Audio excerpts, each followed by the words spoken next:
Surprise, guys. We are live and we are in the same space. Well, at least me and Terry are. And our guest Sita's here. And he's been locked away, it looks like. What's going on there? I'm in marriage jail. Somebody help me out. My wife wouldn't let me out unless I put the second COVID vaccine. So yeah, here Is I this, am. I was going to say, does this have something to do with Trump's immigration policy? Uh, are there any children in cages that you can see? I see We, one.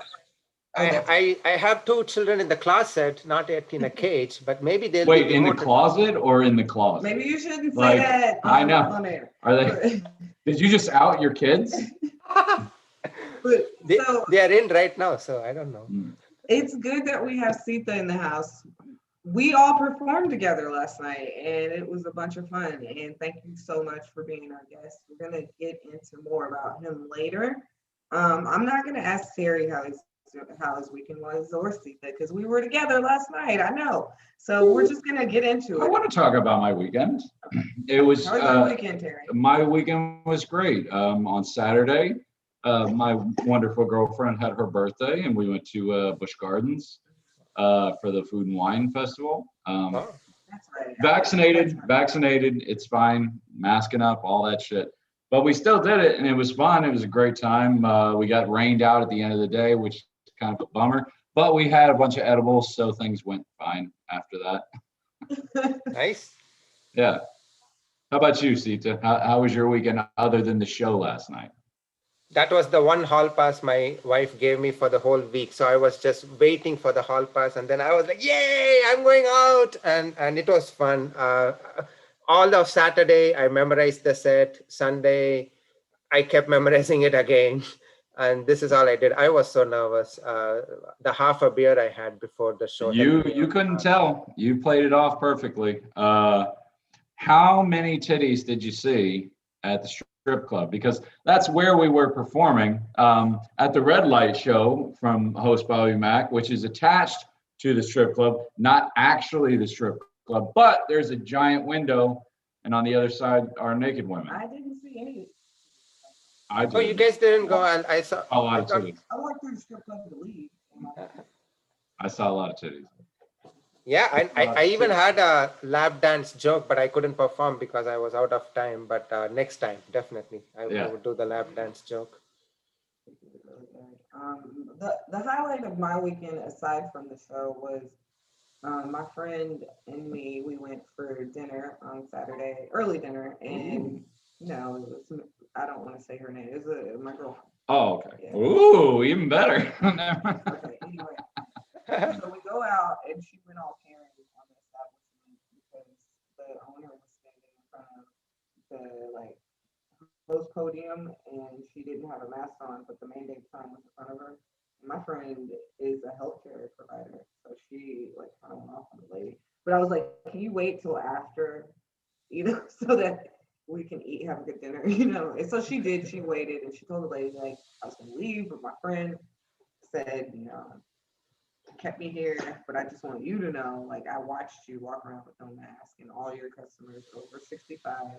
I was wondering what you were saying because I was wondering whether you were saying it was she was against the mask or for it. No, she was. Yeah. She just wasn't wearing one.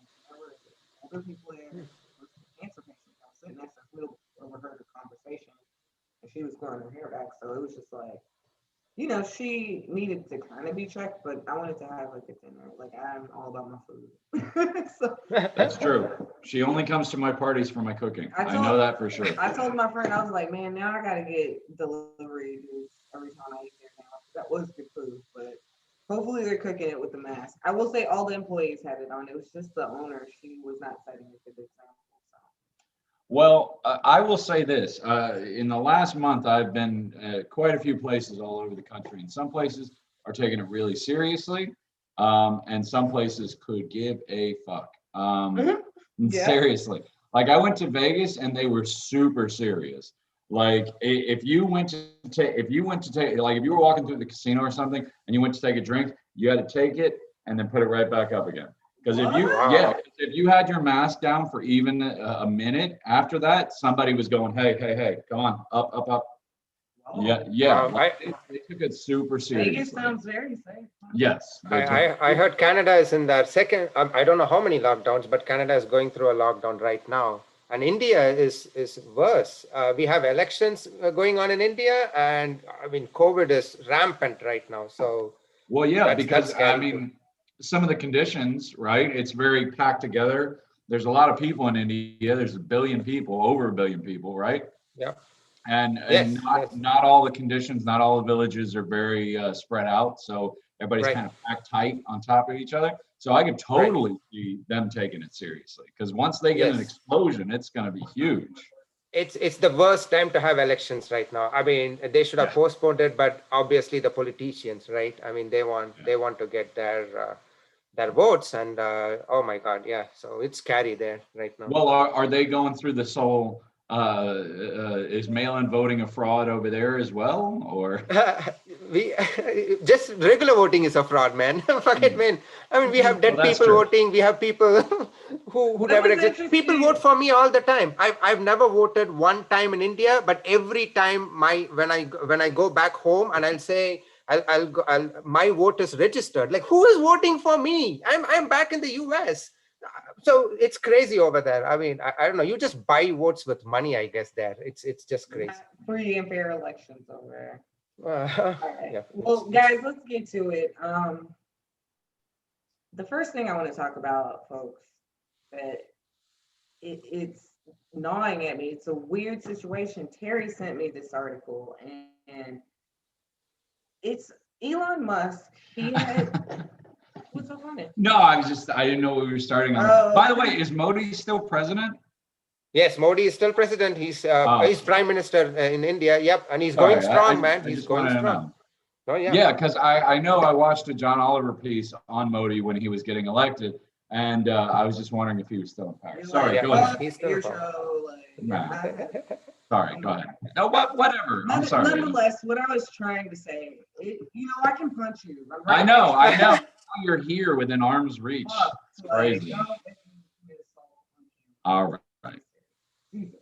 Okay, so Elon Musk, he has shown his monkey how to operate a video game without a controller, but through his brain. And it leaves me thinking, like, technology, it seems to simultaneously help life while seemingly being dangerous enough to destroy it. Well, Who's to blame? to put a finer point on this, essentially, he has hacked the hippocampus, and he's found a way to where he has inserted two sensors into a monkey's brain to essentially where the monkey can learn how to play Pong by using his mind to move the paddle up and down in exchange for rewards. So every time he moves the paddle and makes contact, they give him a little treat, and he's just learned over to. The reason I submitted this was my question is, where are we about to embark into? Because we know that technology grows fast. Like 10 years ago, they were developing the same kind of technology to use for comatose patients, where they would still have an ability to at least say yes or no, left or right. You know what I mean? So they can answer And that questions. brings me to my point, and that is, it seems like it could be good and bad, because when you let someone's brain control something that can actually act, don't you see how that could be dangerous? It's very dangerous. I think it's scary. It scares the hell out of me that they are even trying the possibility. I read the article and it says they are going to use it in humans too, for good use. But then once they will always claim it, we are starting with some good use, and then where will they take this next? I mean, they can do anything with that kind of power and technology. The thing about this technology is it does help, like, paraplegics that can use a phone. But what disturbs me about this technology is that Elon Musk and Facebook are tied to it. They scare me. Like, why are they involved? They don't have a good track record of keeping like personal information down. No. They're essentially Bond villains, like Jeff Bezos, Elon Musk, Mark Zuckerberg. They really, that's how every Bond movie starts, is some billionaire has this scheme to take over the world. Like, but people are chasing after QAnon conspiracies. I'm like, don't you see the real one happening right in front of you? And you're letting them do it. Well, it's not only Right. that. Last year, scientists figured out a way to take the brain of a worm, a living brain, and put it into a robot. And the robot Wow. would act like a worm. I don't like that. No, I mean, seriously, like we're knocking on a very specific door. And once that happens, you can't put the toothpaste back in the tube on that one. Once, like you said, it's dangerous because once it comes out, that's it. You know There's what? no genie What back. Elon Musk needs is a good Indian parents. That's what he needs. They will discipline him and they will say, hey, don't bother with nature, don't bother with animals, just leave them alone. Go to your meditation, go to your room, Elon Musk. That's I it. think he needs a good ass whooping. And someone Is would, what it and is. someone would cast his vote regardless, right? Yeah. He'll be president next. Don't worry. I don't even know if he will want to be, right? If he will. controls, I'm sure he wants to control the world. So why just control a nation? So And at let's the let's same aim time, high. You know, like if I ever become paralyzed, Yeah. maybe I'll be thankful for Elon Musk and Facebook and won't care that they're in my thoughts and like I don't know. It's way too. That's Well, part of me and feels. then like when you think about technology, right? Think about when guns were like came about. That was a technological advance, and Hmm. it was good and bad. Well, yeah, but it changed the world and not necessarily for and the bad. better. Yeah, exactly. It's just like guns or fire. It depends on who's wielding it. Yeah. I think it's high. I was writing a joke. I think it's high time we go back in time into the caveman era. Just erase all this technology and stuff and just go back to cavemen. I think it's going to happen at some point. Nature How or will we cancel anyone? Like, Well, no. listen, if we're going back more than 40 years, I'm not sure Gio wants to come. You know what I'm saying? I don't know if For you. obvious reasons. That's the most woke thing I've ever heard Terry say. I'm sorry. Hey, look, as far as I'm concerned, American democracy is about 65 years old, and then that's about it. So I don't know why everybody talks the way they do about like, oh, well, it was so long ago. No, Great again. no, her grandmother had to piss in a different toilet. Great again. Yeah. Yeah. I mean, the helping technology is good, but again, as Gio said, it's the people who are behind it. I mean, think of these characters, right? Facebook, Elon Musk. Elon Musk has ridiculed, technology before. He's done some pig experiments. I mean, he's a crazy. I don't know if he has a very evolved mind. I mean, he named his Telsa models after SE and X. Model S, Model E, and Model X. And then he said, it's a dirty joke. I mean, somebody who thinks like that and who's so famous and who's so ain't powerful. no problem with fucking, man. Like, take it down. Ain't no problem with fucking. That's the best thing we got. It's free, and it's free if you're smart. Musk involved in that. It's free if you're smart, and it's plentiful. That is true. Not hurting That is anybody. true. It's quite the opposite if you do it right. But the thing with Elon Musk is he's just like Jeff Bezos. He's all about can I and not about should I. Right. You know what I mean? There is no should I do this. Yeah. It's just can I do And I think that right there is who's to blame. The people that think like that. Like, they just want to do and they don't think about the repercussions like Facebook.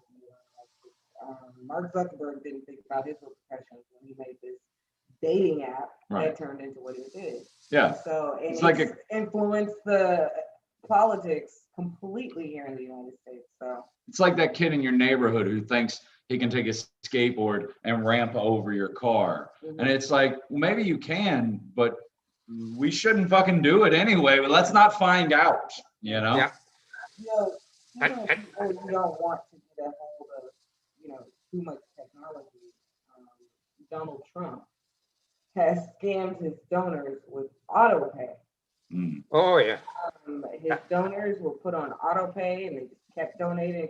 He just, soaked them out of so much money. He's having to issue refunds and it falsely inflated his campaign contributions. So who's to blame? Like, why was he able to scam them into doing this? And and then they're still fucking out here supporting you. Help me. Gio, I looked into that article. It clearly shows you the checkbox the people have to pick while they are and while they have to pick that auto pay option, and it says make this a weekly recurring donation until a some date. So I don't know if I would blame Donald Trump on this, because it says right there when you click the box that, hey, this is what you're signing up for. Are these people literate They're people who American, so who they can don't read read. stuff? So I don't. Nope. They're American. Yeah, you know, that's one of the funny things to me. I don't know whether to blame. I'm sorry, you're freezing up a bit, so I was just jumping in. But that's one of the funniest things to me. When I love Europe, right? I've been many times. I love going over there. I love the culture. I love the atmosphere. The quality of life is great. But every time I go and I always talk to the locals. You know, I'll go to a pub or I'll go to a restaurant, and I always talk to the locals because I want to know what life is like, boots on the ground style, right? What their life is like. And they always know a billion times more about me and my government and my politics, you know, and the US than any general person knows here about anywhere else. So we're always like so narcissistic in the way we just think about, like most of what us. does it have to do with this auto pay? Well, that's what I'm saying is like any European could have spotted this a million miles away, I think. Like, you got to know a scam. Like any Eastern Bloc European would have known a scam when they saw one, you know, but these people are so worried about making whatever you say. We'll do it. It's a cult. I don't think it's a white male patriarchy. I think that it is a cult, but it's a cult and he is the deity. So no, I'm not. I'm not. I'm saying that's not the purpose. I'm saying that he is their God. So of course why is he their God? Why is he their God? Because he's a white male. No. Because he says all not for the people who are following him, I guess. Yeah, I think that's what he's trying to get. It's not for the people who are following him. Yeah. Maybe not, but it is deeply ingrained in the people that are following him. It's deeply ingrained in all of us in America that are educated here, and you know, you just gotta break free of that thinking. And a lot of people end up doing that, but not these people. These are older people. A 63-year-old cancer patient in hospice care in Kansas was among one of the. And it's like, dude, why are you even giving him money? You got cancer. Trusted the wrong dude. Yeah, What do you want? You trusted the wrong dude. And that's the problem, is they love him so much because he tapped in. It's a very clear game plan that he had. He tapped into the fears and the ugliness of Fox News and Newsmax and Breitbart. You know what I mean? Well, hang on. He basically says all the things that they hear from those sources, which confirms their belief in it, and it makes him seem like he's the only guy telling you the real truth, which reaffirms their beliefs, which makes them believe in him stronger. And since he's such a narcissist and has to be loved by everybody, he'll just keep doing it so he can keep getting the love, and then they keep getting reaffirmed, and it's all fake news unless he says it, and so on and so forth. It's a cult, but it's a what do they call it? PSYOPs. It's a psychological operation. But it's a cult in the way. Yeah. Yeah. He scammed him everywhere. Who bankrupts a casino, for fuck's sake? That's a money machine. How do you bankrupt that? I also think, I mean, it's as you said, Terry, it's the fears, right? You instill fear in a population of people, and they will just believe you blindly. And it's not only, we've seen it with, in India, it happens a lot with spiritual gurus. I mean, they just put the fear, like just mere existence, you're going to go to hell, so follow me. People have spent in India, especially, millions and millions of money to these spiritual gurus, and they're living a lavish lifestyle, and they can control the government, and they have the power to influence the government. So it's going crazy over there. So it is fear-based,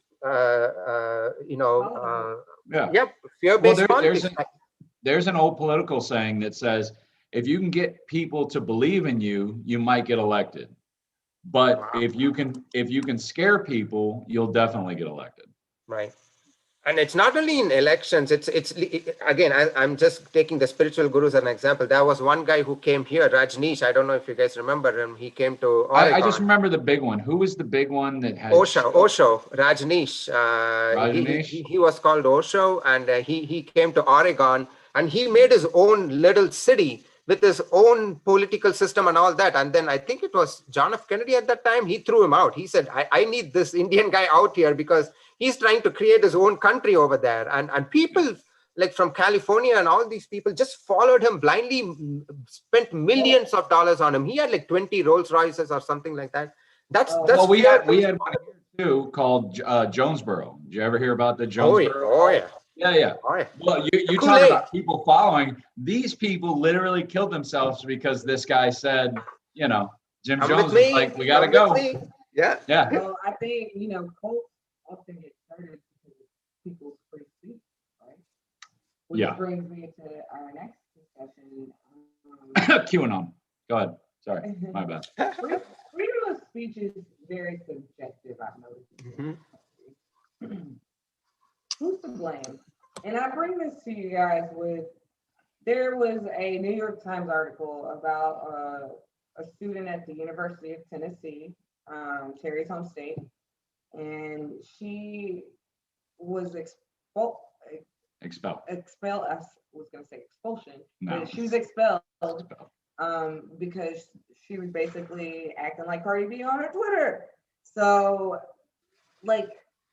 I think it's very subjective because they would do that, but I bet that some of those people that have dismissed this woman from the school, she's back now, but I bet some of them have complained about some conservative freedom of speech lately because that's all they do lately. You know what I'm saying? So that's why I feel like it's subjective. Who's to blame? Why is it so subjective? Was this wrong? Hypocrisy is to blame because we act like cancel culture is anything new, and it isn't. When I was growing up here in the 90s, there was a huge movement and a huge boycott in the Christian community, in the evangelical community, over Disney, where they said, no more Disney, no going to Disney World, no buying the movies, no going to the movies, none of that shit, because the Disney Corporation supported the gay community and gay rights. So the Christian community just tried to cut them off completely. That's one of a million different ones that we've had, the boycotts, the protests, you know what I mean? This isn't anything new. The only difference is now it's in your face every day and there's a new controversy every day. Even now, yes, we all want free speech. Nazis can walk through the streets carrying semi-automatic weapons legally, but this girl goes on her social media and acts like a hoe, and all of a sudden she gets kicked out of school. Okay, I don't give a shit. I don't give a shit. These are my feelings, okay? If a woman wants to act like a hoe, she's allowed to. I think everybody has a hoe period in their life, men and women. Like if we get the opportunity, we're going to be a hoe I was a hoe for a while myself. And there's nothing wrong with it.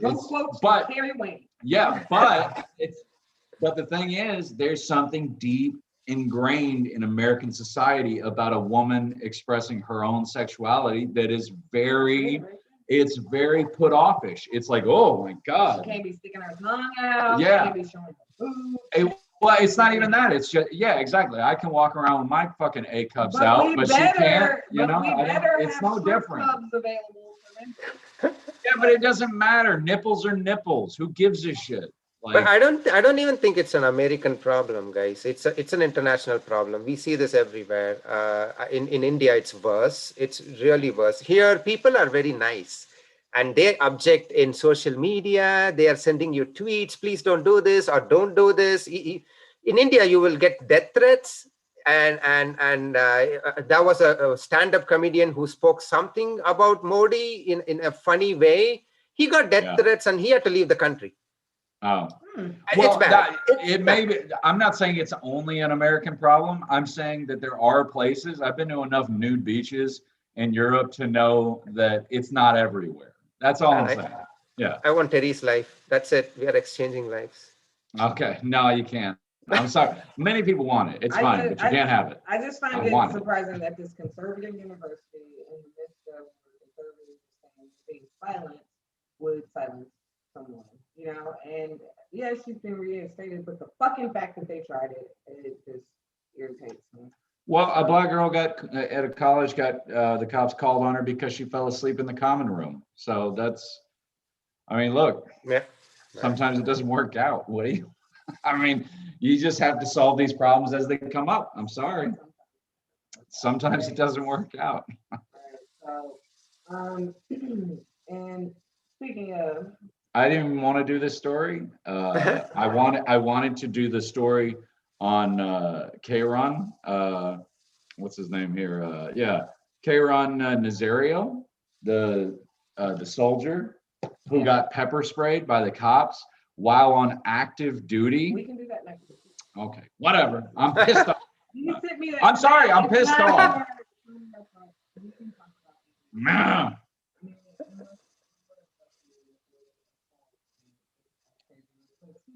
Words for black servicemen. That's what's coming up next. The DMX died this week, and the disagreement surrounding his death leaves me wondering who's to blame. And of course, we need to wait on the autopsy, but really, I say this because for a while, like they were saying he was dead. He wasn't dead. Then they were saying he died of a drug overdose, or like he had a heart attack of a drug overdose. And then his family said like, no, he didn't have a drug overdose. And then someone was like, oh, well, he died because he got a COVID shot. And You can't die from a heart attack a week after you have a COVID shot. First of all, He second did, of all, He hit not. Yes, I understand. I'm saying not because of it. Second of all, his brother-in-law came out and said no, it was because of his cocaine use. He flat out came out and said this was because of his cocaine use, which, by the way, abusing cocaine is known to lead to heart attacks. It's very common, most common way to die. That's the one thing. And well, he's an admitted cocaine user. He has admitted it several times that he's used coke and crack. So that's why I was like, Yeah. But when I saw this story, I had to take the other route. I didn't even try to spend time on DMX. I tried to spend on COVID's vaccines after effects because I'm getting the second one next week, I think. I've heard about it. You're fine. Don't worry. 76%, Terry, 76% in a study of people who took a COVID vaccine, they have shown evidence of biomarker damage after similar to damages caused by heart attacks after a week or two after the shot. So, well, that's because you didn't get the Johnson and Johnson one. Wait. Maybe I don't know which ones, Go but on, it's. Cesar. Go on. I'm just saying so that You really looked into it, and you the found some information that actually supports it, and I did not expect that. That's awesome. I mean, I don't know if it directly supports the story, but then it directly supports the news that this COVID, all the COVID vaccinations were rapidly developed, and we did not have enough trials. We had trials, but we did not have enough trials. It is not in a comfortable place. So is it bad to get COVID and get symptoms? Definitely it's bad, right? But then you have to get the COVID shot because if you get COVID and if you don't have the shot, forget it. If you have pre-existing conditions, it's a risk to your life. So I would rather get the COVID shot, but how much was it researched is it still remains a question. This is what I think. I think that what ended up happening is potentially, I am not a doctor, I'm not saying I know this, but maybe it's bad to take cocaine after you get that COVID shot, you know, like maybe hold off for a few months. I don't see how that would affect it, but I think it's bad to do cocaine full stop. And we'll He's been just doing stop. cocaine all his life. I understand. I'm just saying, well, yeah, but he's an older man now. He's not young. He's not a young person anymore. You can't just be 50 and do coke and expect to walk away freely. I'm sorry, but there is a limit to partying. But I will say this, the medical professionals who gave me my vaccine told me, they said you're most likely not going to see any side effects to this because it was that one shot Johnson & Johnson, which is a little less effective. But the main thing they told me was there's no preservatives in it. And normally the preservatives are what cause your adverse reactions. Okay, that's good. Send me that article. I want to look at it. Yep, I will. It's the first one which came in, and I was like, ah. Well, we're not going to solve it here today, just to be Yeah. honest. The people who are going to take it are going to take it, and the people who aren't. And That's I'm it. not in any way trying to discourage anyone from not taking it. I mean, I have many family members that will refuse, flat out refuse to take it. And I'll say this, my proof is in my own experience. I took it seriously from day one, hand sanitizer, mask up, do the whole thing, stay at home as much as possible. I'm the only one in my family that hasn't contracted this.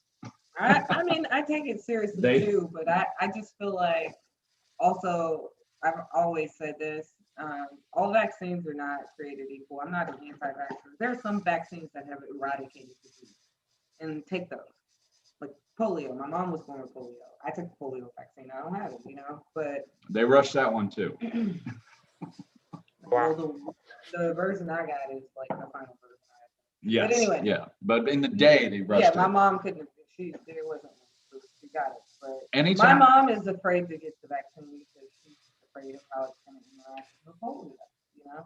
I got it. And the doctors don't know how it will interact with the polio. Well, So, but that's a pretty rare set of circumstances, is it not?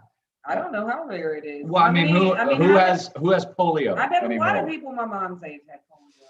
Really? Yeah, she's only in her 60s. Mm. So you don't know what's going on. Yeah, but the polio vaccine came out in like the 30s. But Right. my point is, the COVID vaccine of today is not the polio vaccine. You know what I'm saying? And then another thing about it is, like, you can still get COVID. So is it really actually a vaccine? And then you have to keep getting it again. So I'm like, I don't really want to get it because I was talking to a friend about that. Like, I have never gotten the flu, never got the flu shot. You were talking to me about this last night. I haven't got COVID, and I don't think I'm gonna get the COVID shot, even though it's gonna exclude me from places. But I don't understand why, because it's like y'all don't even know. Y'all can still get COVID, like after you get the shot, you can still get it. Yes, I know there's a small chance that I could get it, but there's a greater chance that I won't. But here's the most important part. I'm a 40-year-old man. I'm healthy. I have no pre-existing conditions. It's not about me. It's about not spreading it around to the people around me who might have it. You were mentioning just now about the woman recovering from cancer in a restaurant. It's not about your friend. It's about that woman. It's not about you. It's about her. It's about herd immunity. So we can all just put this behind us. And sometimes you just have to take a leap of faith and walk out and say, okay, I don't know this. Somebody else knows better. You needed surgery once.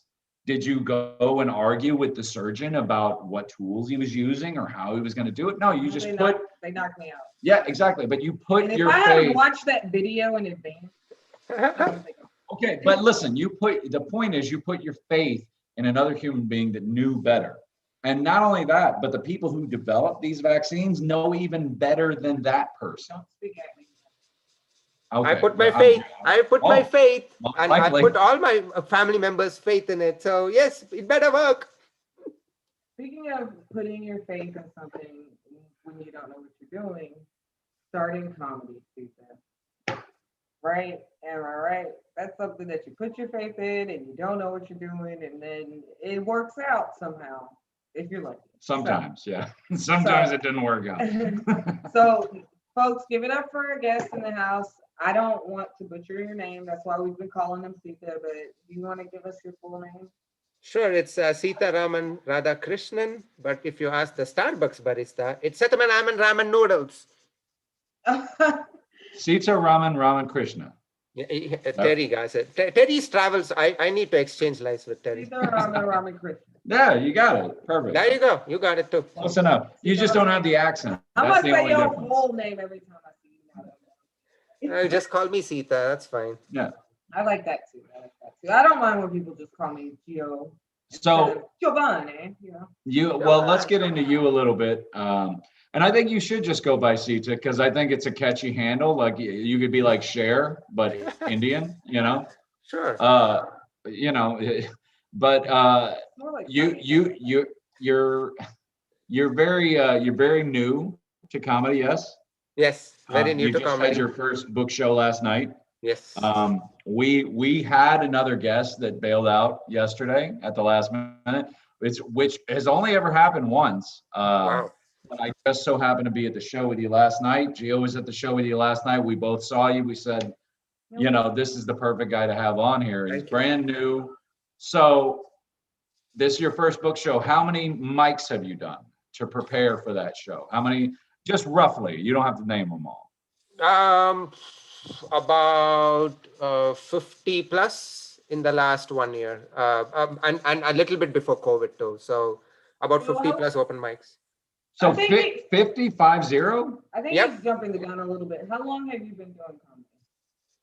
1.5 years. So again, COVID was the 1 year, you can just phase it out. I didn't do much, but 6 months before COVID Right. hit. So November of 2019, I started, and then March 2020, COVID hit. So I did a lot of open mics between November, December, January, February, March. And then we all went into COVID, and then I came back and started doing open mics, and here you go. This was my first. I find that very surprising. I find it, just to be honest, I'm kind of slack-jawed a little bit. I find it very surprising that you've done 50 mics plus, and this was your first booking, because you absolutely knocked it out of the park. As a one-liner comic, I looked around the room, and I always judge new comics. I always judge by the comics' reactions, the other comics, not the audience. The audience is easy to please. The other comics are hard to please. Right. But I look over at Gio, I see her laughing. I look over at the other comics on the show. I see them laughing. I see the host laughing.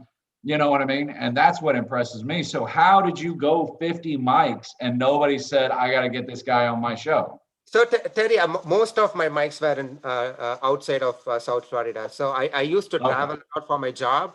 The time I was telling you guys, November, December, Jan, Feb, I was almost all the time I was in Toronto and in Chicago. So about 30 of those mics were in Chicago and in Toronto.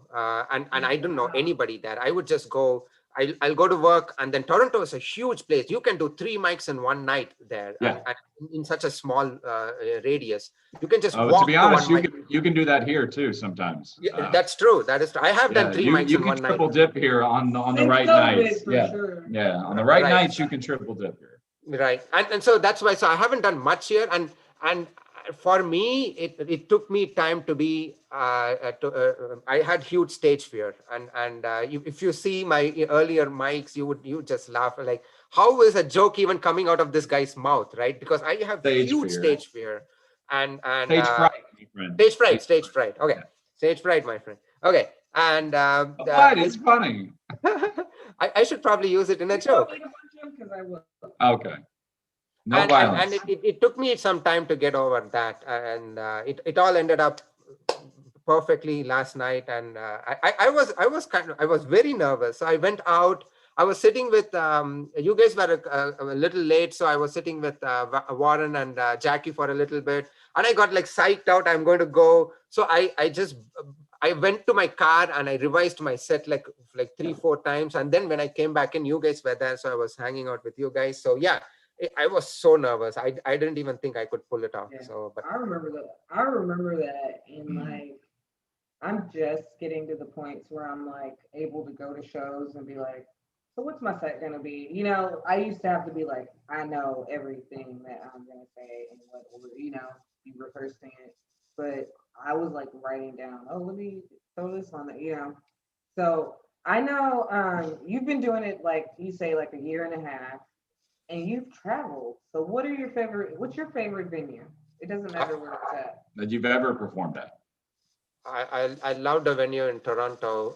It's called Yuck Yuck Comedy Club, right in downtown Toronto. Yeah. And I got lucky because they would not pick outside people. They only give, even for open mics, they support the local comedy scene. But I just wrote to this guy and said, hey, I'm visiting, I'm a new guy, so you want to give me a chance? And he was so nice. He happened to know where I was from India and all that. So yeah, you know what, come by and we'll see what we can do. So I went there. Wow, it didn't even feel like an open mic. It felt like a booked show.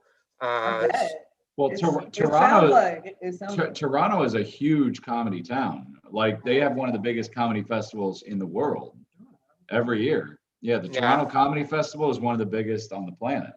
So they definitely have a huge comedy scene. And by the way, I just love being the senior guy here because after 10 years in, listening to you guys talk like this, it's just adorable. Like I miss the days when I was fresh and like when you talk about stage fright, I remember being afraid. Now I don't give a fuck whatsoever. I'm just like, if it goes bad, it goes bad. If it goes good, it goes good. I mean, last night was probably the first time that I'd ever had any fear in the last, I don't know, maybe you were nervous last 6, 7 years. Of course I was nervous. Like he mentioned, Jackie Sanchez and Warren were there. He probably doesn't know the history. Most people don't know the history at this point. But yes, I used to be engaged to Jackie. Oh, So wow. yeah, so to be performing after a year of not doing it in front of my ex and her new boyfriend, and I'm there with my new girlfriend, like it's awkward. It's anxiety. It's awkward. But that was, you were anxious for a different reason. Yeah, I was anxious for a It's not personal because you're reason. like, oh, I just wanna do this. Yeah, exactly. If it was a different situation and I was just there to do a show, I would have been a lot more relaxed. So.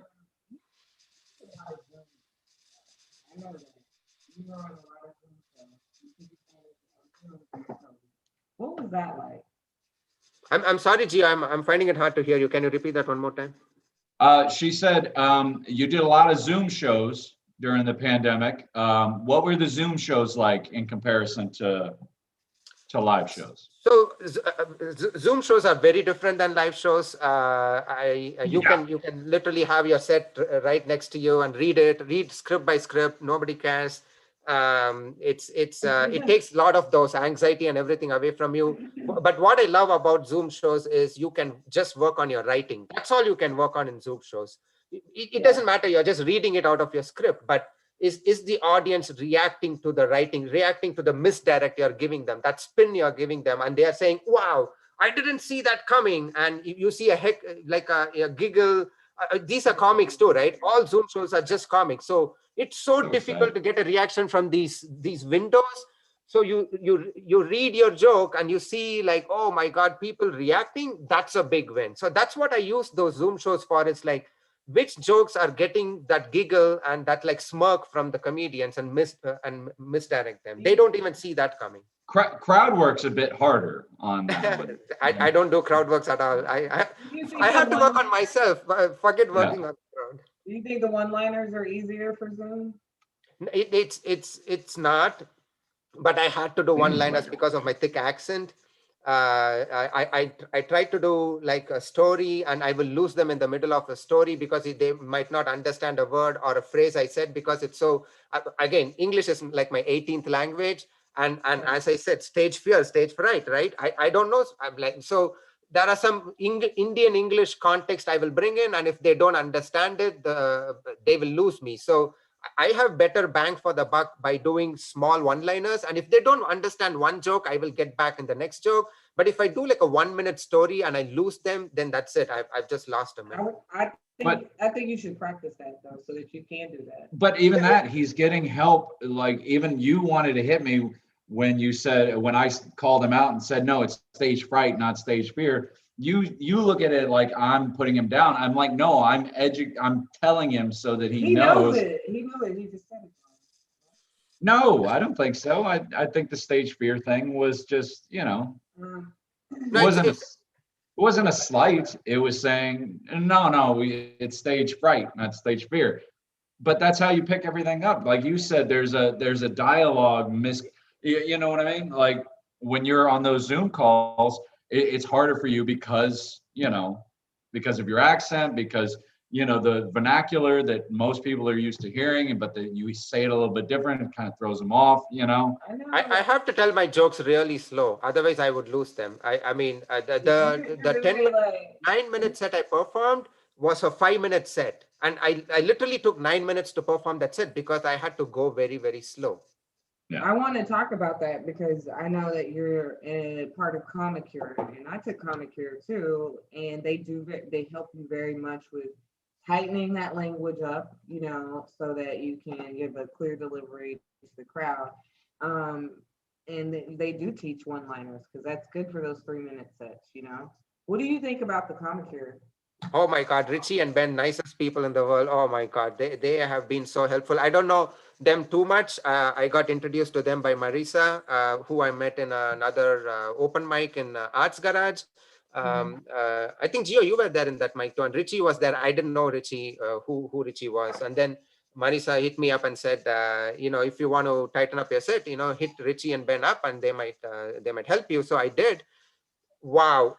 Yes, I had a lot of jokes which were not tight, and the way they trim the jokes, right? Take the extra fat out and just keep it to what you need to say and how you need to say it. That I'm still learning. I mean, I'm with you on the trimming the fat out, but I felt like it's good for the 3-minute sets, the very tight, but I can't do the tight delivery. It doesn't work. You know, like you got to trim the fat. That's the biggest no, thing. you trim Always the fat. trim the fat. But the tight, like, premise, punchline, pause. Well, sometimes you just talk to, how do you just talk to, because that's what a lot of people told me after I got out of Comic Cure, like, relax, be yourself. I found it hard to be myself because I was always in that. Well, it took me about 2.5 years to get there. And the way that I always described it was, one day it just clicked in my head, and then all of a sudden it wasn't like I was reading from a script anymore. Yeah. Now it felt like a conversation. That's how I back feel and forth for the first time recently. Yeah. And I mean, I took classes at the Improv with Ramon, and I didn't get that from that. He prefers the Comic Whisperer. I with the Comic Whisperer, I broke in to comedy. I started going to open mic because of the Comic Whisperer. I learned how to pick topics. He whispered to you. With Richie Lease and Comic Cure, I learned how to trim the fat. Right. And then eventually I had to teach myself again how to be natural and give that conversational delivery. I don't know how I did last night, but you know, that's my goal all the time. It's going to take me a long time, guys. I from going from scripted to unscripted, like you guys, it's going to take me time because if I go off the script and try to improvise on the set, first of all, they might not even understand what I'm trying to say. It's not even about going off the script, though, Sita. It's about you'll never do that. Switching up your delivery when you do it. You know, like you stick to the script, but you like maybe, you know, just do it at delivery. That's not the answer for everybody, though. You're a one-liner comic. You have found your niche in the one-liner comic. It's always going to be a script because it's supposed to be. You know, it's not with you. You're not a storyteller. You're not a crowd worker. You're a one-line comic. You've got your jokes written, ready to go. You never see Steven. What? What? No, I just want to keep it moving because it's 7:49. Oh, okay. We're going to Mike, and I know. And I've got one question for you. I like to be respectful to Brad. How do you feel about Pakistan? Don't answer that. Don't answer that. You know what? I lived in the Middle East for 2 years. I did IT work there, and my roommate was a Pakistani, and it was the most honest and mind-blowing experience of my life because we had to live with each other. We were forced to live with each other just for 2 months, but that was an experience by itself. And we had to respect each other. We have to work things out. And at that time, the cricket matches were going on. The World Cup was going on, and India and Pakistan were playing. So very tense. Tensions were high in the house. Tensions are high. But if you came together, it was like me being a guy from the South the first time I had sex with a black girl. Do you still speak with him? Yes, we are very, very good friends. Awesome. We are very good friends. Nice. So I do want to get in. Peace can be achieved. Oh, definitely. I want to get into like some personal related questions. So you said you are from Puerto Rico. Where was No, I'm from India. We know. She So- knows. So you're from India. Have you done comedy in India yet? Or have you? I've done so in my November December that stint. I also did a visit to Chennai to see my parents, and that I did like 4 or 5 open mics there. How was that? It was very different because I did not make modifications to my American script, so they did not understand any of the context. So they're like, "Why the hell are you talking about trauma?" You got to play and to the this?" audience. You got to play to your audience. Yeah, but I didn't have time, so I was just there. So I said, okay, so I wrote these jokes. I'm just going to go and tell them. So that didn't work out great, but So yeah, just, but it was just a say fun not time. well. It didn't work out well. Yeah, it didn't work out well. So you Yeah. talk about your family a lot, and your wife specifically. What's your home life like? You got kids, you got a wife. Does she give you shit for telling jokes about her? I heard you had kids in the She- closet. All the wife jokes are from her. The idea is from her. She co-writes all the jokes. Nice. You should say this. You should say this. The joke Tell her to about get on stage. No, Tell her I said to get on much stage. respect here for this man coming out and saying, no, she's helping me. I'm like, Like "No, no, most people want to take all the credit, and you're freely giving it away right off the bat, saying, no, she helps me. I wouldn't be here without her. That's much respect for you. Well, look where she has him. I bet he has to say that. Which, by the way, I love the background. I've noticed that it's custom. You know, it's got your name along the top and everything. Did you make that? Is that the Taj Mahal? Yes. That looks like. Yeah, it's the could be Taj Taj. It Mahal. looks like the Taj Mahal in the background there. Let me out. He made this. This Yeah. is definitely personal. Yes, it I was is. since I was doing a lot of Zoom shows, I wanted to make something like original. So I said, okay, why not? That's great. Good for you for putting that. We are in. very lucky to have you on the thing. Yeah. All right, we're gonna 100%. play the blame game real quick before Terry Lane has his words for white people. That's right. So Sita, I mean, we've talked about this a lot. You do one-liner comedy. Who's to blame? Why? For one-liner comedy, Stephen Ross. I didn't. maybe? I said Sita. All Do you not know how to wait till? No, I don't. I don't. You know I don't have a. I'm trying not to hurt him before Hurt the me. show's Hurt over. me. 7 minutes. I would blame it on my life. My life is my inspiration for every one-liner I write, and whatever I went through and whatever I'm going through, exaggerated, but it's my life's experiences. But why one-liner comedy? So, Because like, there's so many different realms of comedy, so many different paths to take. What attracted you to that one-liner style, that Rodney Dangerfield style? Mitch It It Hedberg. can't just be. Don't just blame it on your accent. No, somebody had to. Mitch Hedberg is my all-time favorite There we one-liner go. comedian. That's it. There you It's he's clean. I've never seen such brilliant, clean comedy one-liner writing. I don't know. That guy is a genius. He would just look around the room and make a joke out of a table fan running here and there. I mean, that guy is just, how does he know how to write? The writing of Mitch Hedberg blows my mind. Well, I if wish I his could write. life was as clean as his comedy, he'd still be around. We'd still be getting jokes out of him. It's just so sad. I mean, very Yeah, I tragic. know. It's- I know. I remember when he died. It was really sad. And Eric Myers too. I mean, I didn't even know Eric Myers until they reported his death, and I was like, who is this comic? And I watched all his stuff, and such a brilliant man. Unfortunately, I mean, again, we lose all these brilliant people to these.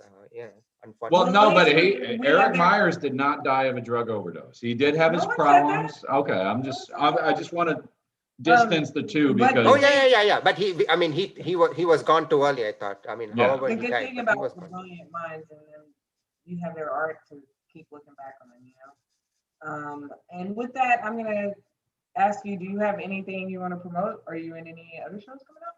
I'm promoting myself, so please, if anybody is watching, I just put the red light a video also in my Facebook. It's in YouTube. Please subscribe to my channel, and please give me guest spots. I would be more than happy to come and see, Yeah. come and do guest spots for you. I will say be careful putting your videos. I know that you're relatively new. You don't want to put too many of your jokes online just Yeah. because then people won't come out to see you because they've already seen your jokes online. and then you won't get as much. That's just a piece of advice. And they when might you steal said- them. Yeah. Makes sense. Makes sense. Yes. No, I'm, it's just- We'll turn it into memes. but where can they find you online? Give us your handles. at the on- rate of Sita the comic. It's my Insta handle. At Sita Sita the the comic. comic. Yep. Spell it, because we got stupid Uh, people watching this. I am renaming my name right here at Sita the comic.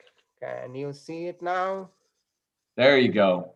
Yeah. Now you all Eh. see it, bottom left-hand side, There you go. see the comic. All right, let's give Terry Wayne his soapbox. Keep your eye on this gentleman. You're going to be hearing a lot from him, I feel like. Thank you so much for the time. Thank you. You're for the very opportunity. welcome, sir. It's well deserved. All right. I guess it's the words for my honkies now, my fellow crackers. I feel like I've gotten off base for the last maybe 5 or 6 shows, just with my words for all people. So now I felt like this week I really wanted to direct it back to my fellow crackers out there and just talk about privilege, right? I know that word strikes a certain chord in you when you hear that. Just whenever you hear privilege or white privilege or this or that, your first instinct is to be like, well, I haven't been privileged. I had a hard life. I did this. I did that. I had to struggle. I had to blah, blah, blah.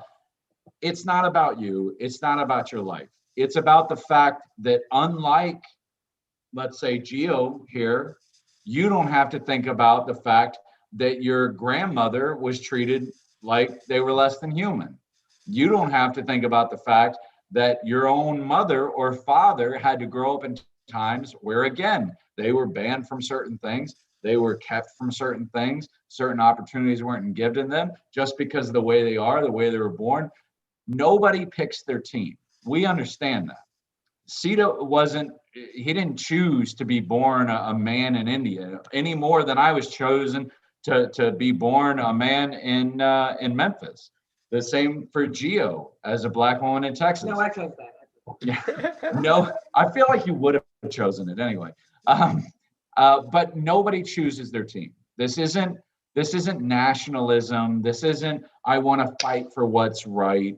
This is about the history of our country and our planet and our culture as a human population, and the way that we have made certain avenues for certain people very easy and certain avenues for people very much not easy. And that's all that privilege comes down to. And you don't have to give sympathy to somebody else because you think that the worst thing you could do is pity a person because you think that they've had it worse than you have. It's kind of almost like the disabled, where we only care about the good stories with disabled. Oh, did you hear about the guy with no legs who climbed Mount Everest? Yeah, but what about the guy with no legs who just works at McDonald's? We don't give a shit about him. You know what I mean? So just remember, wherever you are, whatever you're doing, the fact that you're watching this, the fact that you're free, the fact that you're healthy, hopefully, everything is a privilege. You don't have to just take it on yourself and make it some big political point about you had a hard life too. I had a hard life, but I can still acknowledge the fact that other people have had it harder. But it's not about who had it harder and who had it easier. It's about whose path was designed easier. Because I've been pulled over a lot of times in my life, and I've never once thought about being shot. Never. Not my whole life. I thought about getting tickets and paying fines or whatever, but I've never once thought that I was going to die from being pulled over. And I know that makes me privileged to be able to say that honestly. And maybe you should just acknowledge that fact too. All right, honkies. Hashtag blessed. Namaste, sir. Namaste. Yes, This week?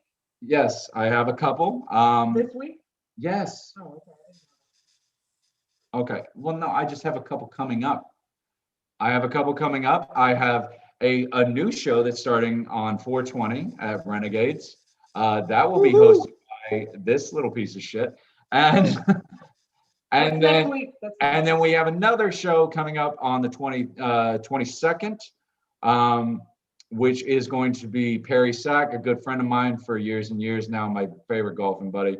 For his 60th birthday, we're gonna roast the shit out of him down at Kelly Brothers with Nick McCack. So come out for that one. it's Gio, next what week, about I you? think. Huh? I think I know, but I always said McCack.